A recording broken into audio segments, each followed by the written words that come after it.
I'm JP Tuesday. And I'm Kiki Cannon. As lifelong Disney fans, the work of countless talented Disney creatives have shaped our lives. Now, as the Disney catalog expands, we're taking a journey through film and television to discover if that spark that shaped us as children lives on in adulthood. Does your favorite Disney media still cast that same spell? Join us as we find out. We are Rewatching the Magic. Hi, Kiki. Hi, Tuesday. All right, this week is a special double feature episode. We are talking about some Mickey shorts. It's been a while since we talked some Mickey shorts. I don't know if one of these counts as a short. It's an hour long, but we're going to do it anyway. I think one of them is technically a feature length, but it's kind of short for most films today. Yeah, we're going to be talking about the 1990 short, The Prince and the Pauper, and the 2004 direct-to-video movie, Mickey, Donald, and Goofy, The Three Musketeers. Not the first time we've talked about Mickey in a classic literature setting. In our first year of this podcast, we covered Mickey's Christmas Carol. And I think it was last year we covered Mickey and the Beanstalk as part of Fun and Fancy Free. So a lot of people want to talk about the Muppets doing classic literature, but there's some cases to be made of Mickey and Friends not doing such a bad job with the classic literature adaptations. Yeah, I mean, I remember the Disney ones from pretty early in my childhood as well. The Mickey Mouse Christmas Carol, of course, was in my life before the Muppet Christmas Carol. So, there are things like that. And I grew up with lots of the shorts. I grew up with this Prince and the Pauper short that we're talking about. This was released with Rescuers Down Under. Yeah, we've talked about the Rescuers Down Under previously. Short version, we actually preferred it over the original. Yeah, so imagine, you're going to see this long-awaited sequel to one of the few hit movies post-Walt's death, and you have this 20-minute Mickey short before it. And it's like, they didn't really do stuff like this back then, but you don't see this now. You do not see this now, but this short, Prince and the Pauper, had its own theatrical poster. And the last time I even remember seeing a theatrical poster for a short was freaking the Olaf one that was with Coco. Yeah, I had forgotten about that. Yeah. There's never been another theatrical poster for a short in a theater since then. And I don't remember. I mean, there probably was, but I don't remember one after, Prince and the Pauper between that and Olaf. If there is, listener, please inform me, because unless my brain is fuzzy. But yeah, like it was this, maybe you would get a small corner of the theatrical poster featuring a short featuring Mickey Mouse, like Runaway Brain, or hey, featuring a Roger Rabbit short. Yeah, we've talked about those Roger Rabbit shorts. Yeah. I would love to talk Runaway Brain, but it's not on Disney Plus. The other interesting thing about this was that this was the last time they did that traditional animation process before they moved over to the CAPS process that we've talked about before. That's where they use the computer assisted. ironically, it was used for the first time in The Rescuers Down Under. Yeah, and this short, The Prince and the Pauper, was the final theatrical release that Disney did before they really went all in on the CAPS system. Yeah, every 2D animated movie from Rescuers Down Under forward would use the cap system up until they went into CG animation full time. And what a way to go out on. This is the final theatrical anything we're going to do with traditional ink and paint, nothing digital. And we're going to go out with a Mickey Mouse cartoon. This is how it started. This is how we're ending it. And not just a 5 or 10 minute thing. No, we're making this basically a half-hour special. Yeah, this is a proper short film. We don't really need to go into the cast. For the most part, it is the Disney cast that most people would be familiar with around this era. Wayne Allwine as Mickey Mouse and the Prince. Very interesting to have the Prince and Mickey, yes, having the same voice, but Mickey with a British accent. Posh Mickey. Posh Mickey was not something I knew I needed, but I did. Like, if you watch like the Mickey Mouse shorts from like from the last 10 years, they've kind of played around with Mickey having different accents. But this is probably the first of giving Mickey something that's not an American accent in an American production. This is funny because even in the Christmas Carol, when he's Cratchit, he's still got the normal Mickey American-ish accent, even though he's legitimately British in that. Mm-hmm. So it's kind of funny that, now we're giving him, well, it's not Mickey, it's a doppelganger Mickey, but it's the Mickey voice with that posh British accent.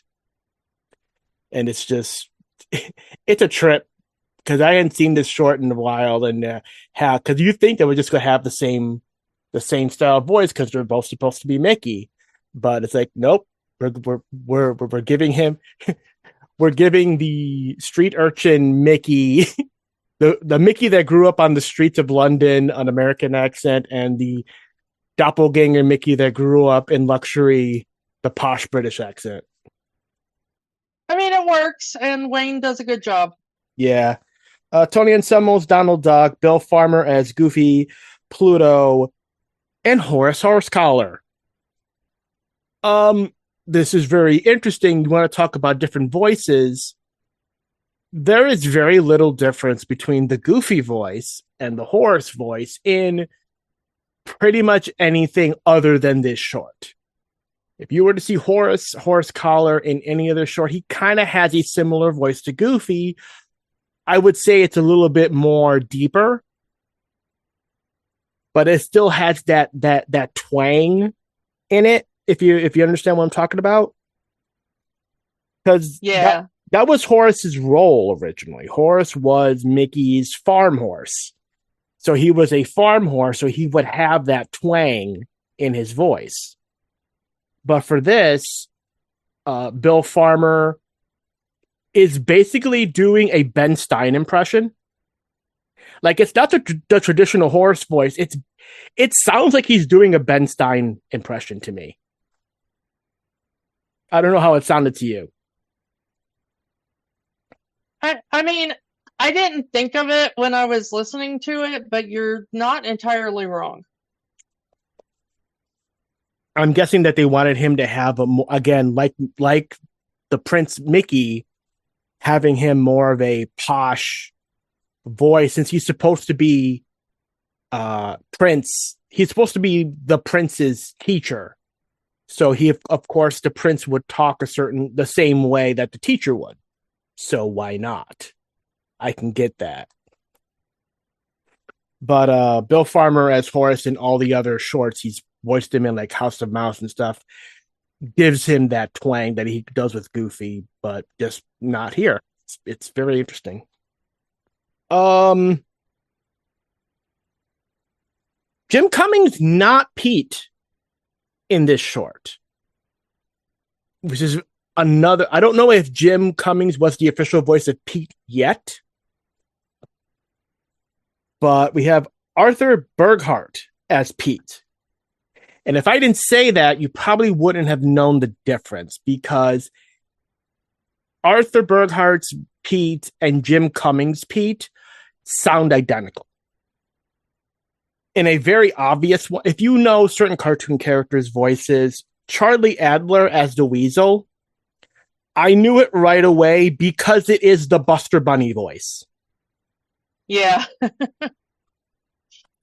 Or Cow, if you're a Cartoon Network kid, it's the Cow voice. Cow from Cow and Chicken. If I'm wrong, but I'm pretty sure this is the final performance of Elvia Allman as Clarabelle. And she was the original Clarabelle. So we do have at least one of the original voice cast in this movie, and I'm pretty sure this is her final performance as Clarabelle in any kind of short featuring Mickey and friends. And Clarabelle's role is very short in this story. And top it all off, we have Frank Welker, the legend, the voice of your childhood, as the king and the archbishop at the end of the film. That's not really the kicker. Normally, Frank Welker would be our kicker, but we do have one shocking bit here is that we've got a narrator Mm-hmm. in this, and it is Roy Dotrice, the legend himself. If you grew up at the same time that Tuesday and I did, you may remember him as Father on the live action Beauty and the Beast. That's the one where we all became well acquainted with Ron Perlman and Linda Hamilton. You will also know him because he is the father of Karen Dotrice, who is Jane Banks in Mary Poppins, who we've talked about before. So yeah, I was kind of surprised to hear his voice as the narrator in this. It's been ages since I've seen this, probably even since it came out in the theaters. But yeah, he's got such a unique voice, and if you're a Game of Thrones fan, Song of Ice and Fire fan, he narrated the audiobooks. Yeah, he earned a Guinness World Record for the most voices performed by a single voice actor in an audiobook, as he gave every character their own voice. So that is dedication, that is talent. Yeah, he was incredible man. Absolute legend. But anyway, that was kind of my shock in going through this. I was like, wait a minute. Yeah, I mean, because this is an adaptation of a classic story, we get our good Disney standby, the storybook. I had forgotten this had a storybook intro, and it's a live action storybook intro. Which again, we talked about when we talked, I think, with Wish and some of the more recent stories, but to use a lot to use the same techniques that they would use in like the classic animated stories like Snow White and Cinderella and all that of the live action storybook leading us into the animated story. I like that. Yeah, it is one of those Disney standbys that I kind of miss. Yeah. So Kiki, you're probably familiar with the original Mark Twain story, I assume. Um, yes. Okay. So coming into this, knowing the original story, The Prince and the Pauper by Mark Twain, how they would adapt this. I mean, we talked about Disney adaptations in the past, how they tend to pretty much strip down the original story to its skeleton and then build basically a new story from that skeleton. Let's go with that. I mean, if you're any from any level of familiar with the story of the Prince and the Pauper, the main beats don't change, but going from the original story by Mark Twain to this Disney adaptation, any major changes to the story that you want to talk about? I mean, it really is less a that they changed major story beats and more they just condensed it. Prince and the Pauper is a lot about the prince learning what it is like for the peasantry, the normal people in his kingdom, and learning the empathy for those who he will be ruling. He learns that, the justice system is really bad. He's always thought, as the prince, that the justice system was fair and that only the worst criminals got convicted. And then he gets into the streets and he realizes that, people are just thrown into prison on a whim, even if they haven't done anything. Boy, that sounds familiar, doesn't it? And, he learns that people in poverty are maybe not in poverty because they deserve it, but because of systemic issues. Boy, that sounds familiar, doesn't it? Yup. I mean, it's a really important story for, uh maybe now and always. Yeah. And the only thing about this is that it is a similar story. It just kind of condenses it and kind of yada yada's the uh prince really learning the empathy part, which I can't really blame them for when you have to shove everything into 26 minutes. And you have to also make it Disney friendly. There are certain things that Disney would not allow Mickey to do at this point. Again, this is before the modern Mickey cartoons. There are just things that Mickey Yeah. was not allowed to do and not allowed to say because he is the corporate mascot. Even a doppelganger of Mickey would not be allowed to do those things. So, yeah. So I think some of the more punch-worthy aspects of the original story might have been lost because, again, there are certain things Mickey was not allowed to do in 1990.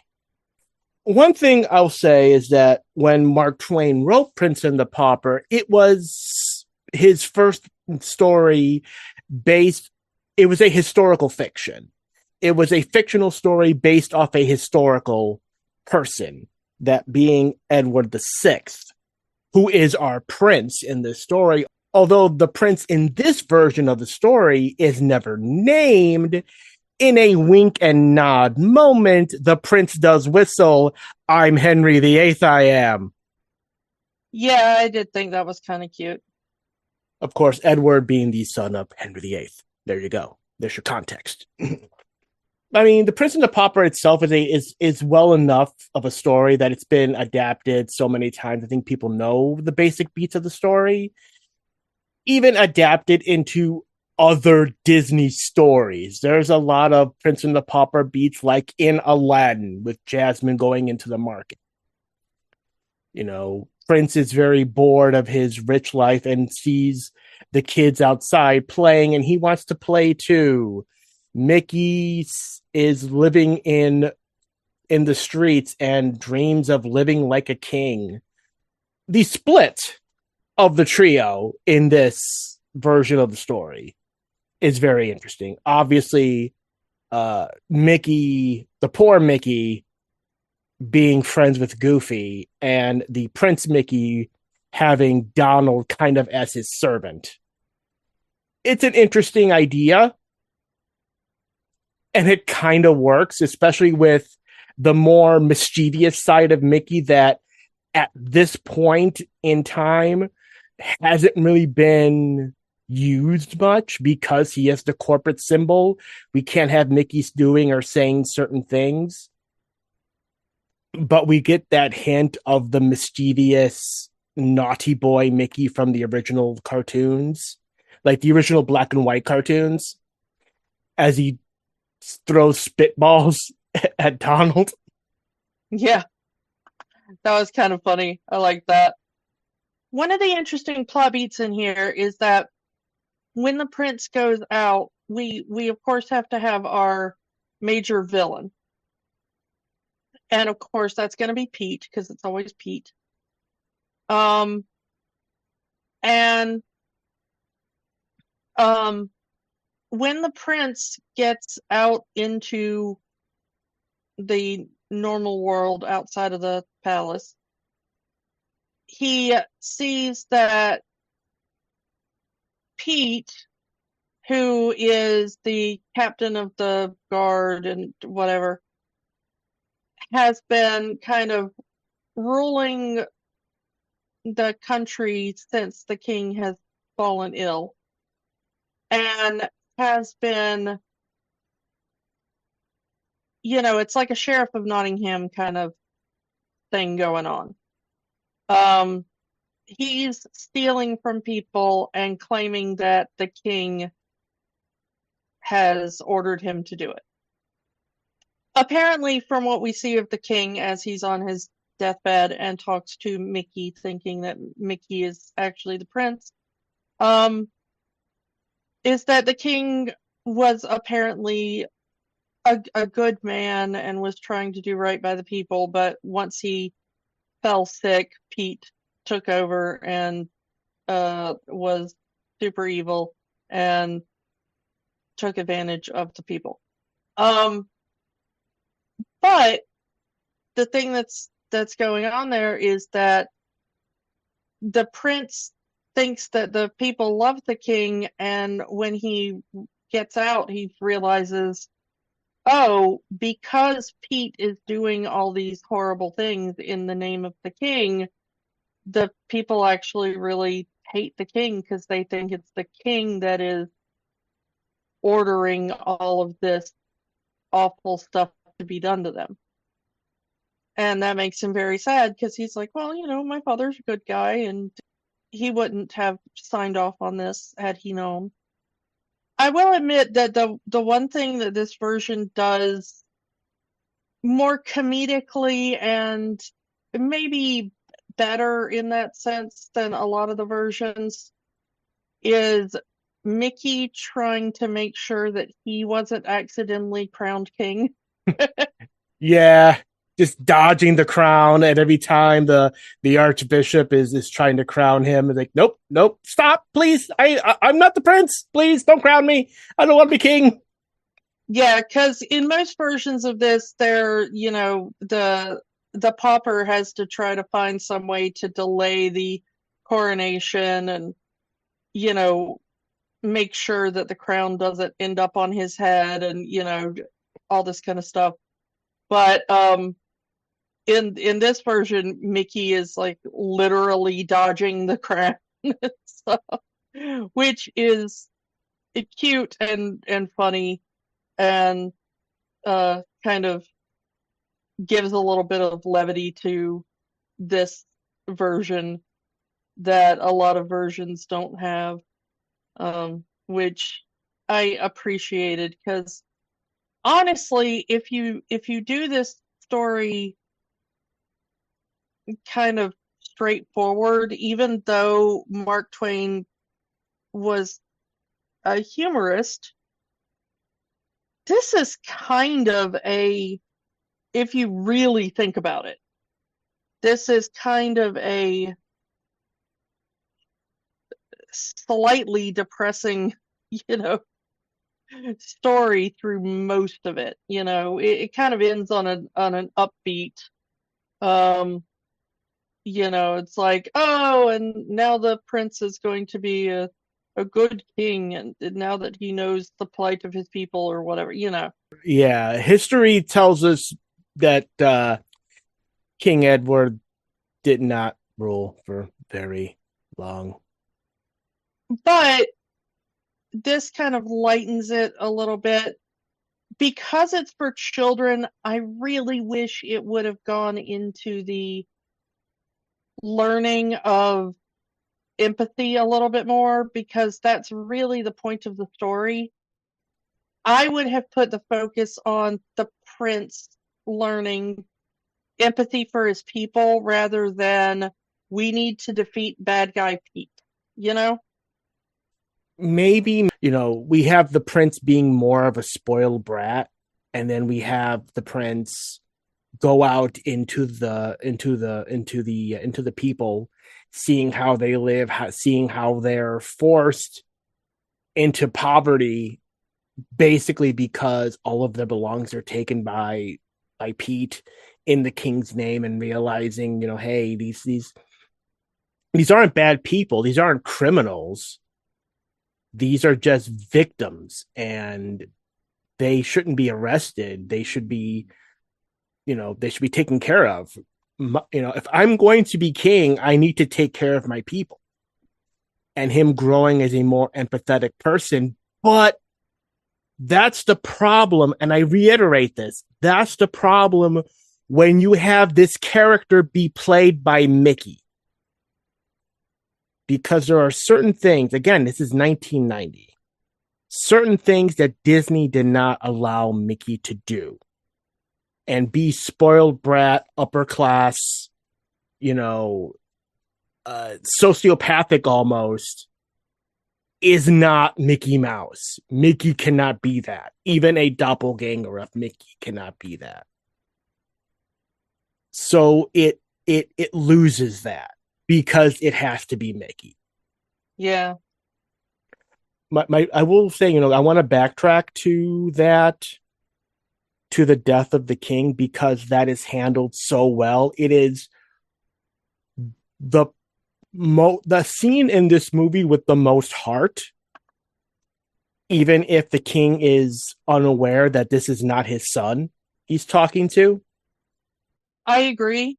I get it. This is a Disney short. It's Mickey Mouse. You gotta make it upbeat and funny. But I feel like this short needed more of that. But again, it's a fun little short. It's half an hour. It's. I feel it's too short. I feel like they could have done this as a movie, not necessarily Mickey Mouse in The Prince and the Pauper, but if they had done this in the Disney Renaissance style, I think it would have been something that would be better remembered. Absolutely. So let's move on from this short to the sort of the longer one here. Mickey, Donald, and Goofy, the Three Musketeers. This was not even supposed to be the Three Musketeers originally. So this movie was made to celebrate the 75th anniversary of Mickey Mouse. And it was supposed to be a completely different movie.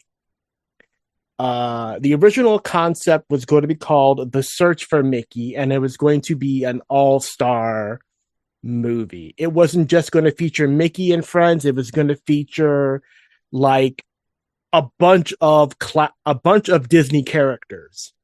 Mickey had gone missing, and Minnie had recruited Basil of Baker Street, the great mouse detective, to find him. And Basil would go through all of these Disney characters trying to find out where Mickey is. Very much in the same style of House of Mouse, I believe. So it would be kind of like that. So you would have had a bunch of cameos from a bunch of Disney characters in this movie as Basil tries to search for Mickey Mouse. Would Basil had been the same height as all of the other characters or stay his mouse size? I don't know. The movie never got made. It would have been weird to have like Basil as like tiny and then Mickey and Minnie and them like larger, that they're all mice. Yeah. So again, it never happened. They never really figured out what they were going to do about that. So that movie was scrapped completely. And they decided to go with the Three Musketeers instead. This kind of being Mickey's not okay. By this point, we had Once Upon a Christmas, but that really wasn't a movie. That was very much, as you would call it, Kiki, a movie loaf. It was a compilation of 3 Christmas-related shorts, one starring Mickey, one starring Donald, one starring Goofy, 20 minutes each for a sort of 90-minute movie. So it wasn't a full movie starring Mickey Mouse. This being kind of the first, this is a movie starring Mickey Mouse, even though it's only an hour long. And the fact that it took, and we had talked about something like this before, how Mickey and the Beanstalk was originally planned to be its own full-length movie, and they just did not have the budget for it. And so they made it a 20-minute short in Fun and Fancy Free. So there was always that we want to make a Mickey Mouse movie somewhere in Disney, and it took until 2004 to make that a reality, even if it was just a direct-to-video thing. I would love to see like the script or some sort of artwork of that original Search for Mickey plot, because I remember hearing about that in the early 2000s, and I thought it was going to be a great idea for a movie, and I'm so sad it never got made. I still want to see anything more with Basil. But let's get into Mickey, Donald, and Goofy, the Three Musketeers.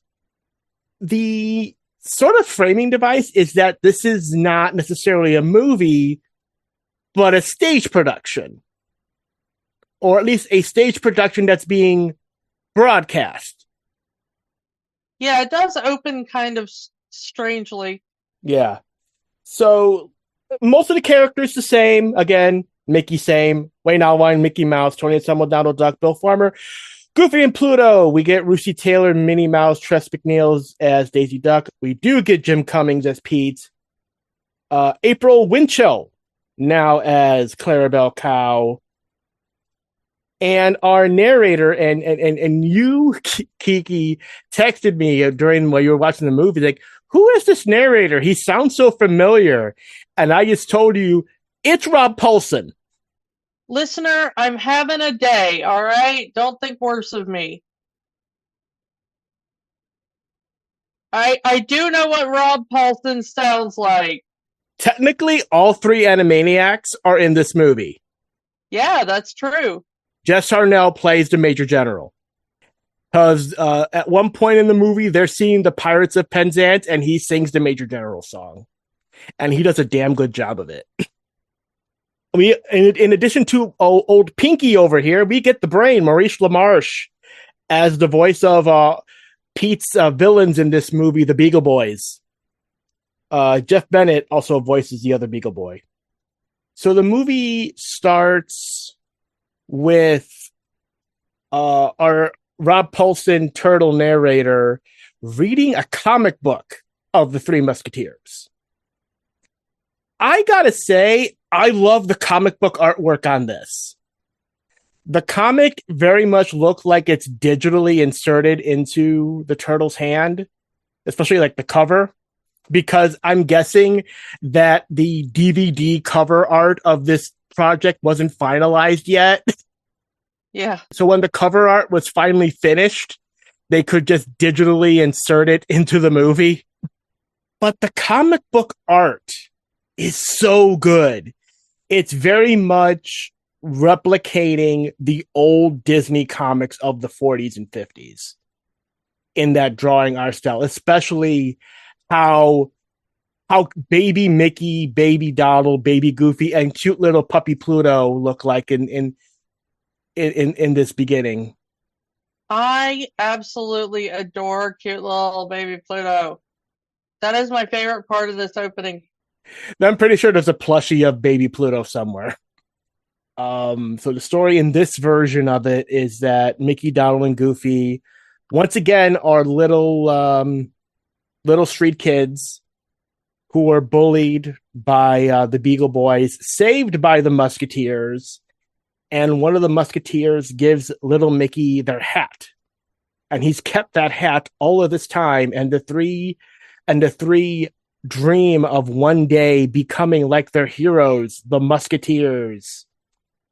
Kiki, you had kind of wondered, how they got around, the fourth Musketeer by making him Pluto, and yeah, I'm pretty sure this takes place after the original story, because we see Mickey, adult Mickey, still has the hat, and it's autographed by the original Musketeers: Aramis, Arthos, Porthos, and D'Artagnan. I was just my thing is that there's usually four of them in adaptations of this, and I just like that they got around the who's our fourth when it's usually these three, and of course the fourth is Pluto, and I loved that. We had talked about this off mic. Is that this is a musical, because of course it is, because it's a Disney movie. But it's different in that all of the songs are classical pieces of music with new lyrics attached to them. And I like that because it's an introduction to classical music for the generation that grew up with this movie. We had the Looney Tunes, and for our generation and many generations before, that was their introduction to classical music, was watching classic Looney Tunes and the music in those cartoons. And yes, this is a 20-year-old movie, but so there's adults now, young adults now, who their first exposure to classical music was this movie. And that actually is pretty cool. Yeah, I pointed out to you, we had Rabbit of Seville. Yeah. And that was our introduction to opera for a lot of us. Yeah. And this is a bunch of famous classical pieces that they've put lyrics to. So I liked that. So in this version of the story, while Mickey, Donald, and Goofy have wanted to be Musketeers their whole lives, they've reached their adult age, and yeah, they're no closer to being Musketeers than they were when they were kids. The closest they've ever gotten is to be janitors for the Musketeers. because they're kind of screw ups. Captain Pete, as he is in the movie, Captain Pete pointed out that they'll never be musketeers. They are not. They don't have they don't have the qualities to be musketeers, because in this story, Donald's a coward, and if to be a musketeer, you must be brave. Goofy is goofy. He's goofy, and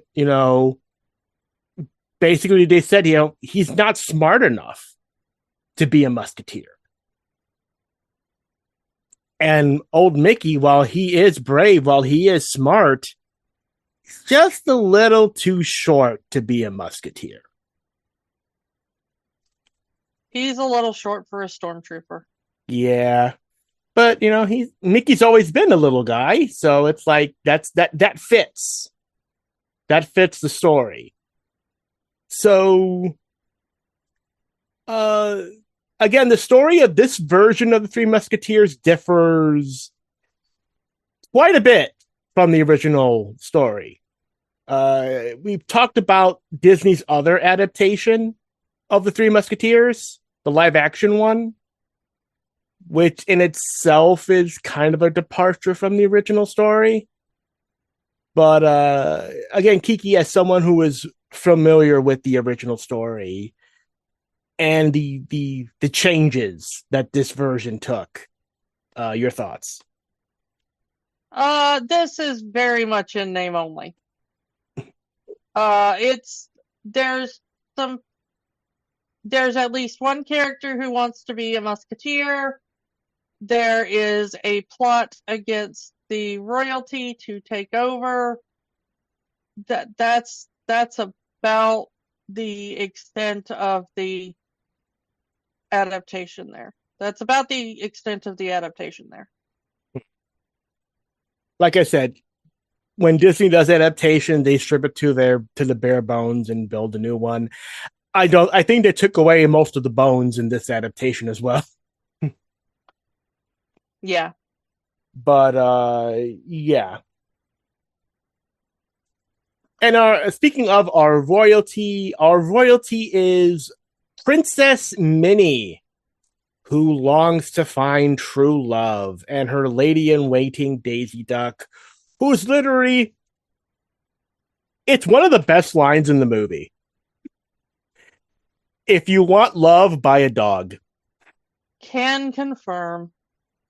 But also is very much, hey, you should marry your royalty, you should marry royalty. And she very much discourages Minnie's little crush on Mickey. Going from the best line to the most disturbing line is when Minnie points out that her and Mickey have the same last name. Yeah, yeah. And in the middle of her like adorable little crush, she's like, "Isn't it awesome that Mickey and I have the same last name?" And I'm like, I'm not going to think too hard about that in the context of this film. There's some fun sight gags in here, especially sight gags that form the Mickey head. Because like Minnie plucks flowers off a daisy and leaves two on there to look like the Mickey head. There's a part where Mickey is drowning and his oxygen bubbles make the Mickey head and stuff like that. It's gotta get the branding in. My favorite sight gag is when Mickey has been put in the flooding dungeon and it says you must be this tall to survive this dungeon. And it's at 11 feet tall. Like no one survived that dungeon. Pete oddly does not want to kill the queen. She just wants her out of the way. As right at the beginning of the movie, the Beagle Boys try to drop a safe on her. And says, no, I didn't say drop a safe. I said keep her safe because we need her alive, because if she's not alive, then my plan won't work. And what is Pete's plan? Pete's plan is to take the opera. There's an upcoming opera. The opera is a performance of the Pirates of Penzance, uh, and where his plan is to kidnap Princess Minnie at the opera and eventually have her rescind the throne and give all powers to Pete, and thus he would become king. Very similar to Prince and the Pauper, but if you kill Minnie, then the next successor to the throne would be through her royal line. So Pete has a point here. You don't want to kill the princess because then whoever is next in her royal line would become the king. You would need her alive to at least do some sort of act to give the power to Pete. Pete, you're doing too much work here. Just, can't you just woo her and marry her and then you'll be queen? Then you'll be king, dude? Or is that too much work? Well, I mean, not to bring logic into cartoons like I am wont to do, but in most monarchies, if she is queen and she marries him, he just becomes like prince consort and he doesn't really have any power. Mm-hmm. He's still just her husband. He's not like the king. Disney logic, I'm going with Disney logic. Yeah, exactly. Disney logic says a common woman can marry a prince and become queen. So I'm going with that.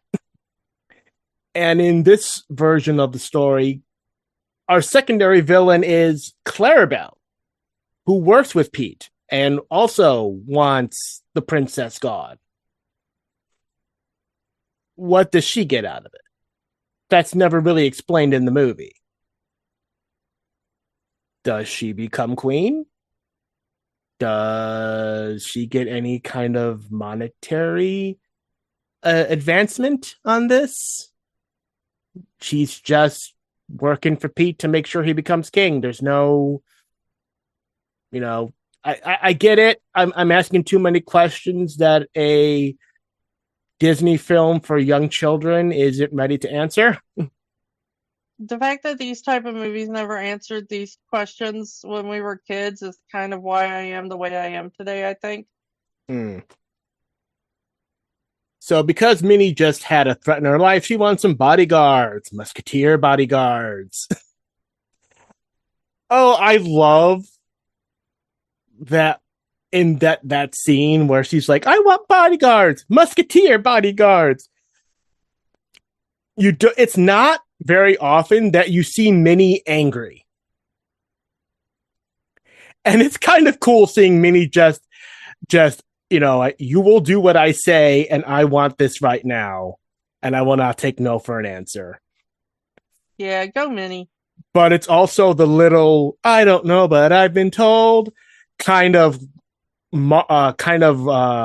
thing that the Musketeers do as soon as they hear that Minnie needs one of them to be her bodyguard. Like, saving Minnie is our duty. Mess with her, we'll kick your. Yeah. That was a cute little bit.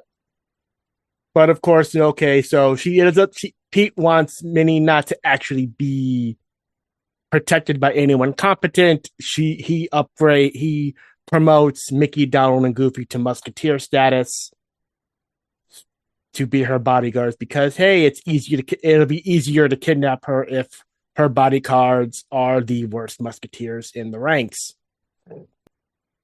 There's a couple of more. I forgot about this sight gag until I saw the movie. Is that Minnie and Daisy are in the carriage and they're talking, and then all of a sudden they bring up like big gulp bottles with straws on them, And then between them is a bag like they just went through the drive-through of a McDonald's. Yeah. There are a lot of these modern sight gags in here.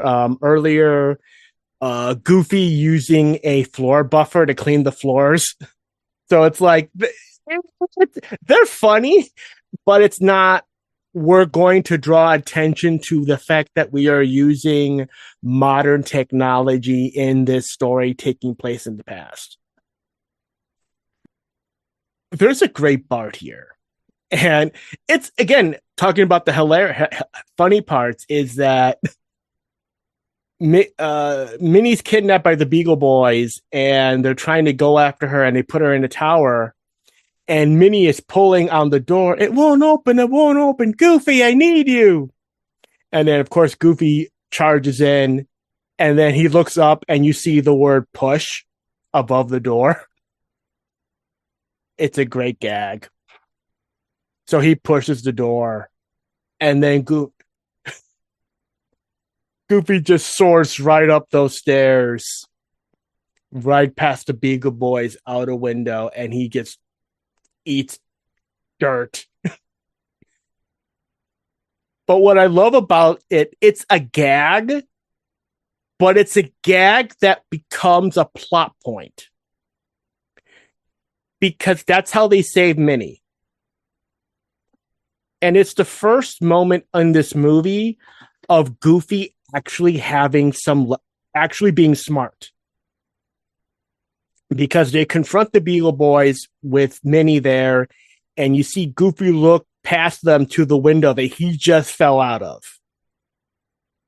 And he says, and he comes up with the plan to do the whole thing again with Mickey in tow.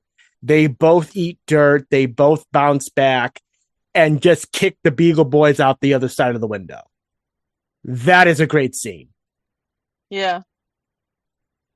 Pete realizes that Mickey and Co are a lot more trouble than they're worth.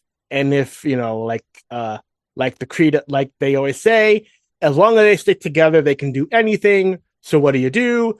You split them up. They basically trick Goofy into following them. I believe it's Clarabelle. Yes, it's Clarabelle that tricks Goofy into following her as she mimics Mickey's voice.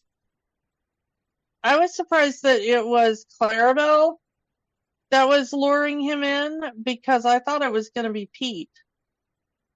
I think because Clarabelle is a woman, so you would need someone to do that kind of high voice. And Pete just isn't going to be able to do that. And, it's enough to get Goofy out, and she captures him, and she's about to kill him. Donald, running away from the Beagle Boys, ends up in a guillotine right in front of Pete. And I realize in that scene why he specifically peg-legged Pete. Otherwise, they wouldn't have been able to do the joke about his peg leg getting cut off in the guillotine. Yeah. But yeah. But anyway, so after getting scared by the Beagle Boys and Pete, Donald runs away because he is a coward. But he does come back to warn Mickey, and it's a scene of all of the parts of this movie. It is this scene that kind of got memed. And it's the scene that gets shared on social media every time I see something from this movie, it's always this scene. It's Donald explaining Pete's plot in the movie. And, it plays up, this entire movie plays up the joke that no one understands what Donald was saying. Because Donald's saying, yeah, we'll be Musketeers because we're brave. Yeah, Donald, and we're brave too. That's what I said. So he's explaining the entire plot. Everything that's gone on so far in the movie, and Pete's entire plan. And then Mickey just looks at him and said, Donald, I can't understand a thing you say. The really hilarious part of that is that if you have the captions on, it tells you exactly what Donald is saying. There's no, like, Donald speaks gibberish or whatever. It's literally just it lays out the entire plot. It tells you exactly what Donald is supposed to be saying. And then Mickey says, I can't understand a word you're saying, which is somehow more hilarious. Yeah. But Donald's out of there. He's a coward. He is not going to be a musketeer anymore. He's like, hey, Donald, as long as we wear these uniforms, we promise to uphold the righteousness of the musketeers. And he just tears the uniform off. Nope, not going to do anything about that. I'm out of here. And I love that underneath he has the modern naval outfit. Yeah, the trademark Donald Duck blue sailor suit that everyone knows him as. It's a funny, but it's also a weird moment because apparently all three musketeers need to follow the Disney live action thing of all for one and all for love, because Mickey gets Minnie, Donald gets Daisy, Goofy falls in love with Clarabelle. Maybe this is why people think he's a cow. I don't know. Are we still doing that meme that people think Goofy's a cow? But like, she is just straight up, I'm going to kill you. I'm going to throw you off of this bridge, chained up, and you are going to die. And he is like, no, you are the most beautiful thing I've ever seen in my life. You light up my life. You are the blah, blah, blah. That's my only really complaint about the story, is that the Goofy Clarabelle love thing comes out of nowhere. Like, I can see that this is the first time Goofy is seeing Clarabelle in the story and finds her attractive and just, hey, you are gorgeous, you are beautiful. That I can understand, but her going against her boss, going against the plan, and instantly falling in love with Goofy just comes out of nowhere for me. It is a bit out of nowhere, but also this is not a very long movie. It's double the length of the last one we watched, but also it's very short. Yeah. And made for younger children. So Yeah. that I get. Eventually, now that Clarabelle has fallen in love with Goofy, she lets him go. So to save Mickey, Goofy finds Donald, saying we have to save Mickey. Another great sight gag where Donald rips off the sailor suit and underneath is another musketeer outfit. And after, and then, they come together, all for one for all. We'll save Minnie or die trying. Die. Wait. Yeah, I love Donald being like, die. No, wait, I did not sign up for die. Who said die? No. But we get to the opera. Pete kidnaps Minnie and puts one of the Beagle Boys in Minnie's outfit. And the Beagle Boy makes a public proclamation that, much like, that was his plan the whole time, that she relinquishes her powers of the throne to Pete, and thus making him king of France. Not sure if that actually works, but it's a cartoon movie for kids. We're just gonna go with it. So yeah, the entire final 20 minutes of this movie is the Three Musketeers versus Pete and the Beagle Boys, constantly, crashing the opera, constantly trying to get this chest, which has Minnie and Daisy locked in it, to save Minnie, while this play of Pirates of Penzance is going on, and this character is singing the Major General song. Never thought I'd see a fight scene to the Major General song, but I don't hate it.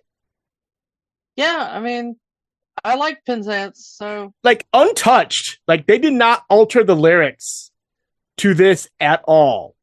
And it's the only I think it's because it's the only English opera they took any songs from that they just did not alter the lyrics to it.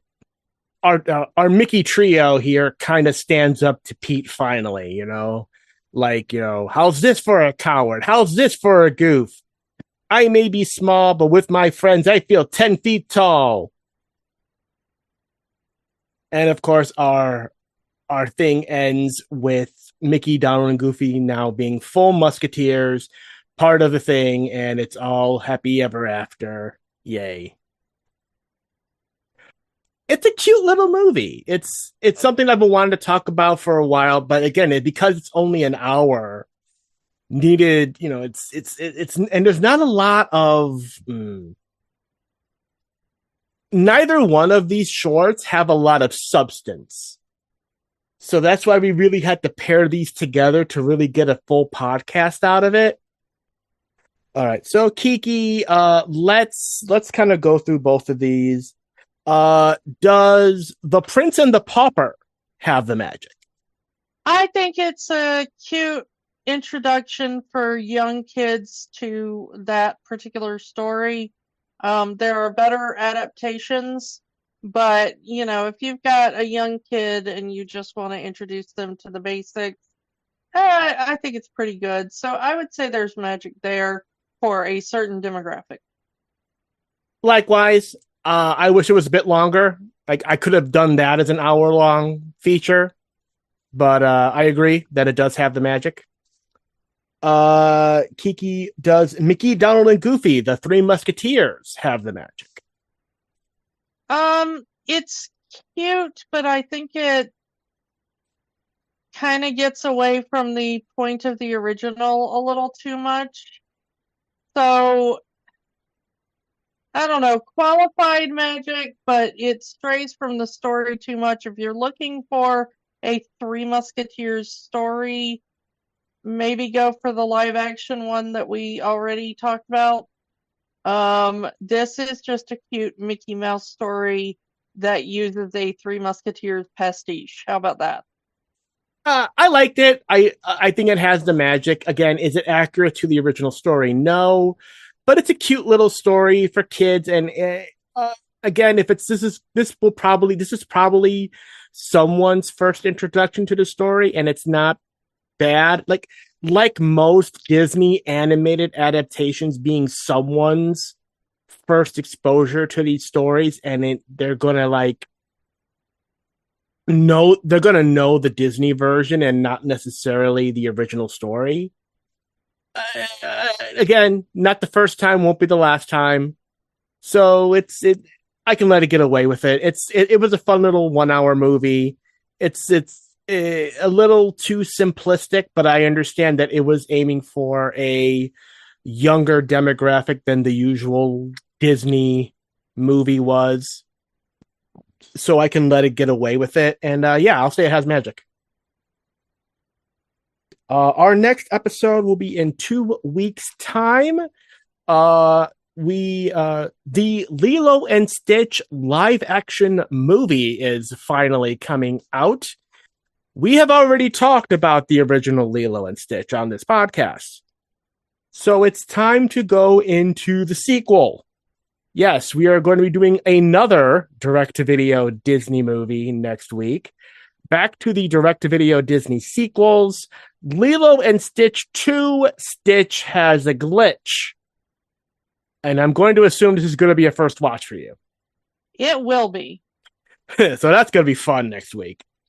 So come back next week for Lilo and Stitch 2, and we will talk to you all next time. Bye. Bye. Don't let the magic stop here. Keep the conversation going. Find us on Facebook, Instagram, and Threads at Rewatching the Magic. We are also on Blue Sky, rewatchingthemagic.bsky.social. And new episodes are available at rewatchingthemagic.podbean.com and youtube.com/@rewatchingthemagic. Remember, the magic is for everyone. It only stops if you let it. We know that right now things are tough. But in the words of Jim Henson, the only way the magic works is by hard work. But hard work can be fun. Check out our show notes for ways that you can help.